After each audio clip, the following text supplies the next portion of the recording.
Welcome friends, প্রত্যেকে স্বাগত আমাদের ইউটিউব চ্যানেলে। যে সমস্ত ভিউয়ার্সরা প্রথমবার চ্যানেলটি দেখছেন তারা অবশ্যই চ্যানেলকে সাবস্ক্রাইব করে দেবেন এবং চ্যানেলের পাশে থাকা বেল আইকনটি প্রেস করবেন, যাতে এই ধরনের খবরাখবর সবচেয়ে আগে সবচেয়ে দ্রুত আপনার কাছে পৌঁছে যায়।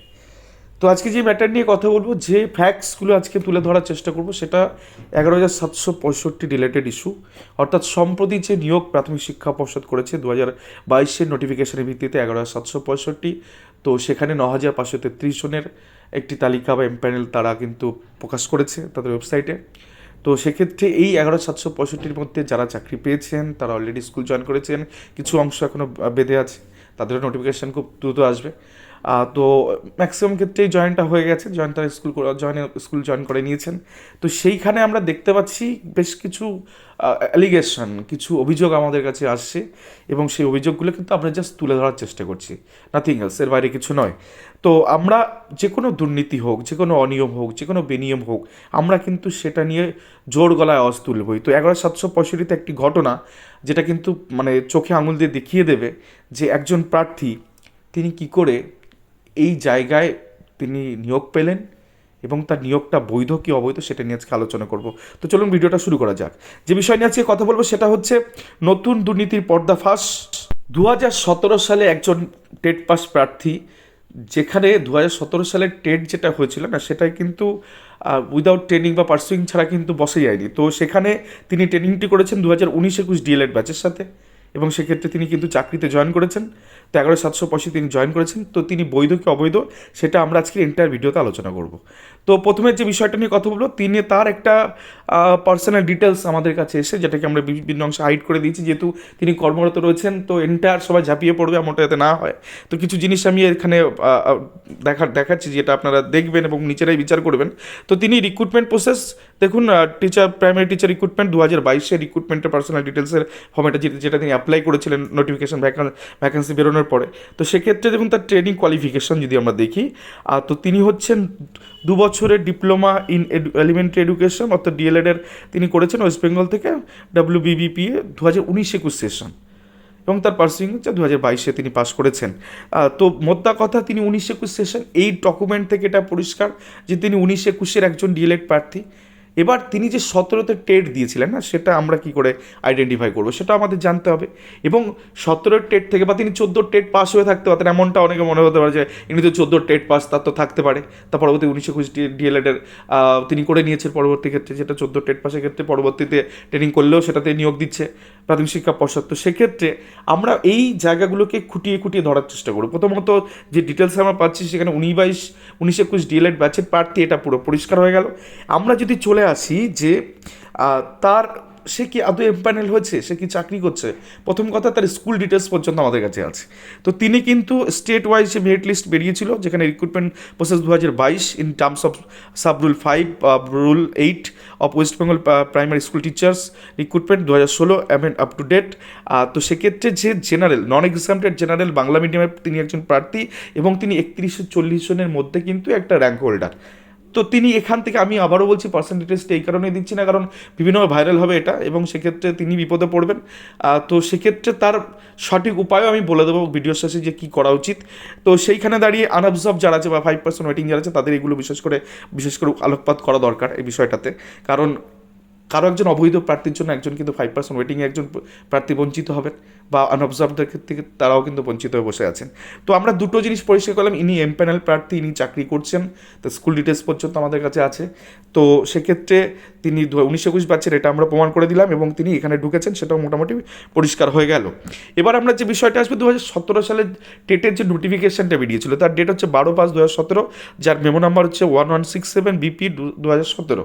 অর্থাৎ এই মেমো নাম্বারে ক্লাস 1 থেকে ক্লাস 5 পর্যন্ত যে টেট কন্ডাক্ট হয়েছিল, অর্থাৎ টেট যেটা 2017 সাল, সেইটার কিন্তু নোটিফিকেশান বেরিয়েছিল। সেখানে প্রথম দিকের যোগ্যতা মান এরকম ছিল যে কারা এই টেট দিতে পারবেন, যাদের 2 বছরের ডিএলএড করা আছে বা তাদের সমতুল্য যে কোনো ডিগ্রি করা আছে, তারা কিন্তু এখানে পার্টিসিপেশন করবে এবং তারা এখানে ফর্ম ফিল আপ করতে পারবে এবং তারা টেটে পরীক্ষায় বসতে পারবেন। এক্ষেত্রে কিন্তু ওই নন ট্রেনদের কোনো গল্প ছিল না এই নোটিফিকেশানের বেসিসে বেসিক্যালি যারা তাদের ট্রেন কমপ্লিট ছিল প্রথম দিকে, তো এই নোটিফিকেশান অর্থাৎ 12/5/2017 সালের আগে যাদের ট্রেনিং কমপ্লিট ছিল তারা কিন্তু এক্ষেত্রে এই নোটিফিকেশানের বেসিসে তারা ফর্মটা ফিল আপ করেন এবং সেক্ষেত্রে তারা পরবর্তী ক্ষেত্রে টেট পরীক্ষা 2021-এ যখন কন্ডাক্ট হয় সেখানে তারা দেন পরীক্ষাটা।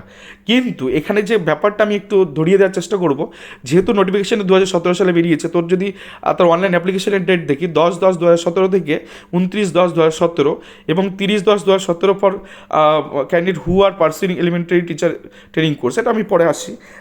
তো মোদ্দা কথা হচ্ছে আমার নোটিফিকেশান যখন বেরিয়ে গেছে 12/5, আমার তার আগে ট্রেনিং কমপ্লিট থাকতে হবে। প্রথম ফেজের নোটিফিকেশানের কথা বলছি, পার্সুইংয়ের কথা এখনো বলছি না। তো সেক্ষেত্রে নর্মালি ট্রেনিং কমপ্লিট মানে তার হয়তো 15-17 সেশন থাকতে হবে, তাহলে সে এই টাইমের মধ্যে হয়তো কমপ্লিট করবেন।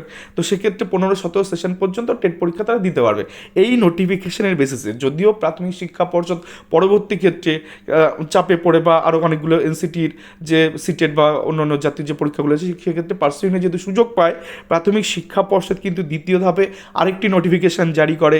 সেক্ষেত্রে সেই নোটিফিকেশানে কী লেখা আছে সেটাও আমরা দেখে নেব, যাতে করে পুরো বিষয়টা পরিষ্কার হয়ে যায় যে এই 17 টেটে এলিজিবিলিটি কী ছিল।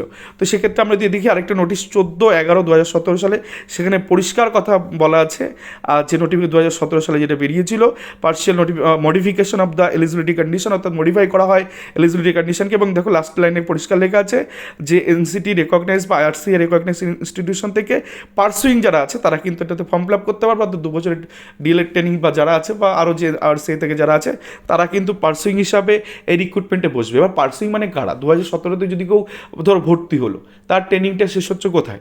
2019 সালে গিয়ে শেষ হবে। যদি 17 টেট আমাকে কেউ টেটটা পাস করতে হয় তাহলে 19-এ গিয়ে তার কোর্স শেষ হবে। ইনি কিন্তু আবার 19-21 ডিএলএড ব্যাচ, তার টেট মানে ট্রেনিং শেষ হয়েছে 2022-এ। তো আমরা যদি নর্মালি দেখি যে এই যে 17 টেট পাস, এটা আমরা কী করে আইডেন্টিফাই করছি? তো 17 টেট পাসের ক্ষেত্রে দেখো একদম অফিসিয়ালি মেমো নাম্বার হচ্ছে 1777 WBBP 2022, তার নোটিফিকেশন এটা 7/11/2022, publication of the marks TET 2017 qualified candidate. অর্থাৎ এখানে পরিষ্কার আমরা দেখতে পাচ্ছি যে এই নোটিশের বেসিসে 188 পাতার একটি পিডিএফ প্রাথমিক শিক্ষা পর্ষদ দেয়। সেখানে কিন্তু এই ব্যক্তি মিস্টার এক্স, যে ভদ্রলোকের নাম, তো মিস্টার এক্স কিন্তু এখানে তার নাম আমরা দেখতে পারি এবং তার টেটের স্কোরটা আমরা জানতে পারি যে তিনি টেটে এত নাম্বার পেয়েছেন। বেশ ভালো কথা, তিনি টেটে এত নাম্বার পেয়েছেন, তার বেসিসে তিনি 19-21 ডিএলএড ব্যাচ কী করে করলো আমি জানি না, সেক্ষেত্রে তিনি 17 টেট পাস করে গেলেন। ঘটনা এটা ঘটেছে। তো যাই হোক, এবার যে বিষয়টি আমরা কথা বলি যে টেটের নর্মালি কেমনভাবে স্কোরটা ডিসক্লোজ করেছিল সেটা আমি দেখাচ্ছি। যদিও যে ডিসক্লোজ আমি যেটা দেখাচ্ছি সেটার মধ্যে কিন্তু এনার নাম নেই। তো বিষয়টা হচ্ছে আমি জাস্ট বোঝানোর জন্য বলছি যে টেটে এরকমভাবে প্রত্যেকে নাম্বার দিয়েছিল, রোল নাম্বার, নাম, ক্যাটাগরি, সাব ক্যাটাগরি এবং টেটে কত পেয়েছিল, এরকম জায়গার থেকে তাকে আইডেন্টিফাই করা গেছে যে তিনি টেটে এই সংখ্যক নাম্বার পেয়েছেন।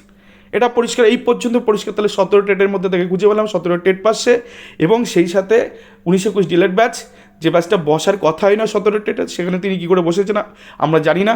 এবং সেক্ষেত্রে তার যে এমপ্যানেল হচ্ছে সেটাও একটা অংশ মোটামুটি বোঝানো সম্ভব হলো। এবার যে বিষয় নিয়ে আমরা কথা বলবো, ইনি যে 2017 টেট পাস দিয়েই এই রিক্রুটমেন্টে বসেছে তার প্রমাণ কী? তার প্রমাণ হচ্ছে এই যে এগ্রিগেটগুলো আছে, ঠিক আছে, মানে টেট কোয়ালিফাই করলে 5-এর মধ্যে কত, মাধ্যমিকে কত, এইচএসে কত, ট্রেনিং কোয়ালিফিকেশানে কত, সমস্ত জিনিসগুলো দেখে তার টেট স্কোর যেটা দাঁড়াচ্ছে না, যে টেটে তিনি যে নাম্বারটা 17 সালে টেট পেয়েছেন সেই টেটের বেসিসেই তাকে কিন্তু সেই নাম্বারটা বরাদ্দ করেছে, যেটা প্রাথমিক শিক্ষা পর্ষদ যে প্যানেল প্রকাশ করেছে 9533-এ, সেখানে সেটার সাথে হুবহু ম্যাচ করছে। অর্থাৎ টেটের যে নাম্বারটা দিলে যে 5-এর মধ্যে যতটা দাঁড়ায় তার এগ্রিগেটও সেখানে তাই আছে। অর্থাৎ তিনি 17 টেট দিয়ে 19-21 ট্রেনিং করে তিনি কিন্তু চাকরিরত অবস্থায় রয়েছেন। তো এই হচ্ছে আজকে আমাদের অন্তর্তদন্ত।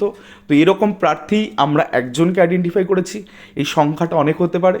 তো এটা যদি অনেকে হয় তাহলে সেক্ষেত্রে ভুল করে এই রিক্রুটমেন্টে তারা ঢুকেছে এবং তারা স্কুল জয়েন করেছে। তো এরকমভাবে যারা আনঅবজর্ভ যা 5% আছে তাদের কিন্তু চোখ কান খোলা রাখতে হবে। তো নিজেদের হকের জায়গাটা তো ছাড়া যাবে না। তো যাই হোক, এই ছিল আজকের অন্তর্তদন্তের রিপোর্ট। আশা করি বিষয়টা আপনারা বুঝতে পেরেছেন। আর ভিডিওটি ভালো লাগলে অবশ্যই আপনারা লাইক, শেয়ার, কমেন্ট করে চ্যানেলটির সঙ্গে থাকুন এবং চ্যানেলটিকে সাবস্ক্রাইব করতে ভুলবেন না, কারণ এই ধরনের দুর্নীতি বা বেনিয়ম আমরা কিন্তু সবার সামনে তুলে আনবই। ধন্যবাদ সকলকে।